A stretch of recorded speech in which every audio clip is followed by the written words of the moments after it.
بسم اللہ الرحمن الرحیم۔ طلحہ محمد خان بھائی نے سوال کیا، السلام علیکم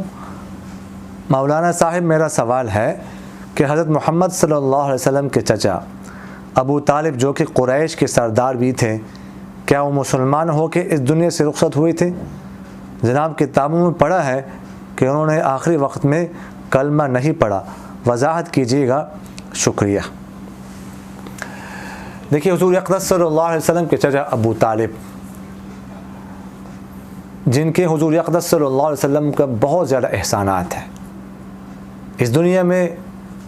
گویا کہ آپ کہہ سکتے ہیں کہ سب سے زیادہ احسان آپ صلی اللہ علیہ وسلم پر جو ہے وہ ابو طالب نے کیا ہے۔ ہر مشکل وقت میں ساتھ دیا، حتیٰ کہ شعب ابی طالب میں جب قریش نے سوشل بائیکاٹ کیا، مقاطعہ کیا، تو ابو طالب نے آپ صلی اللہ علیہ وسلم کا ساتھ دیا۔ اور بعض روایتوں میں آتا ہے کہ ابو طالب جو ہے نا رات کو ایک بستر بچھاتے اپنے پاس، اس پہ حضور اقدس صلی اللہ علیہ وسلم کو لٹاتے، پھر کچھ دیر بعد ان کو اٹھاتے، اپنے بچے کو وہاں پر لٹاتے، اس ڈر سے کوئی حملہ نہ کرے، کوئی حملہ نہ کرے۔ تو خیر میرا بیٹا جائے لیکن آپ صلی اللہ علیہ وسلم نہ جائے۔ لیکن اس تمام باتوں کے باوجود ان کا انکار نہیں ہے، ابو طالب نے آخری وقت میں کلمہ نہیں پڑھا۔ بخاری شریف میں ہے کتاب مناقب الانصار میں، اس میں ہے قصۃ ابی طالب، باب قصۃ ابی طالب میں ہے حدیث نمبر 3884 میں، کہ جب ابو طالب کے انتقال کا وقت آیا تو حضور اقدس صلی اللہ علیہ وسلم ان کے پاس پہنچے۔ اس وقت ابو طالب کے ساتھ ابو جہل بھی بیٹھا ہوا تھا اور عبداللہ بن ابی امیہ بھی بیٹھا ہوا تھا۔ حضور اقدس صلی اللہ علیہ وسلم نے ابو طالب سے عرض کیا کہ اے چچا جان، آپ یہ کلمہ پڑھ لیں، آخری وقت ہے، یہ کلمہ پڑھ لیں، یہ کلمہ پڑھ لیں، میں اللہ کے سامنے اس کی گواہی دوں گا اور میں سفارش کروں گا آپ کی۔ تو ابو طالب نے کلمہ نہیں پڑھا، بلکہ جب یہ بات آپ صلی اللہ علیہ وسلم نے کی تو ابو جہل اور عبداللہ بن ابی امیہ وہ ابو طالب کے ساتھ بات چیت انہوں نے شروع کر دی کہ کیا اب عبد المطلب کے دین کو چھوڑنے لگے ہیں، اب یہ کیا کرنے لگے ہیں؟ تو آخری بات جو ابو طالب نے کی وہ یہ تھی کہ میں عبد المطلب کے دین پر ہی ہوں، یہ کہہ کر وہ دنیا سے رخصت ہو گئے۔ اور اس وقت ہی یہ آیات نازل ہو گئی، ما کان لنبی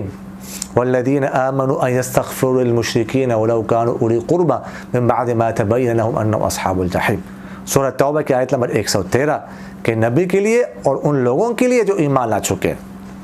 یہ جائز نہیں ہے کہ وہ مشرکین کے لیے بخشش کی دعا کرے، مشرکین کی بخشش طلب کرے، مغفرت کی دعا کرے، یہ نہیں ہو سکتا۔ اور اسی طرح سورہ قصص کی آیت نمبر 56، انک لا تہدی من احببت ولکن اللہ یہدی من یشاء، کہ آپ جسے چاہتے ہیں اسے ہدایت نہیں دے سکتے،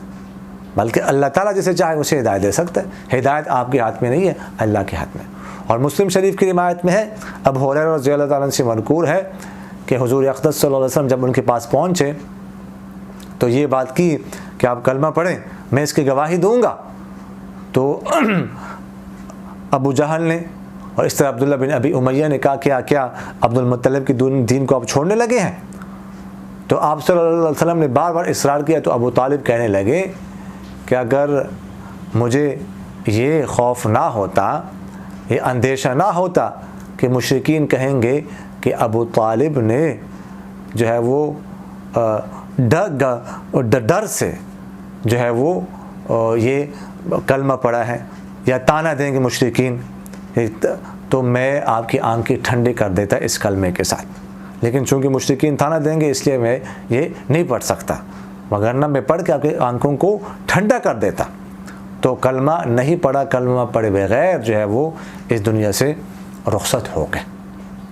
ایک دفعہ حضرت عباس رضی اللہ تعالیٰ عنہ نے آپ صلی اللہ علیہ وسلم سے کہا کہ آپ نے کیا فائدہ دیا ابو طالب کو، یعنی ابو طالب نے اتنے احسانات کیے آپ کے ساتھ، عبد المطلب کے انتقال کے بعد آپ کی پرورش بھی ابو طالب نے کی، تو آپ نے کیا فائدہ دیا؟ تو حضور اقدس صلی اللہ علیہ وسلم نے ارشاد فرمایا کہ میں نے اللہ کے بارگاہ میں ابو طالب کے حق میں دعا کی ہے تو اللہ تعالیٰ نے میرے اس دعا کی وجہ سے ان کے عذاب میں تخفیف پیدا کی ہے. اب ان کو یہ عذاب ہوگا کہ صرف ان کے جوتے جو ہے وہ آگ کے ہوں گے, باقی جو ہے نا وہ عذاب ان کو نہیں ہوگا. لیکن یہ بھی بہت بڑا عذاب ہے. لیکن بہرحال آپ صلی اللہ علیہ وسلم کی دعا کی وجہ سے کافی ان کے عذاب میں جو ہے وہ نرمی آ گئی, تخفیف پیدا ہو گئی. خلاصہ یہ ہے کہ ابو طالب جو ہے نا اسلام لائے بغیر اس دنیا سے رخصت ہوئے ہیں. اقول قولی هذا استغفر الله لي ولكم ولسائر المسلمين فاستغفروه انه هو الغفور الرحيم.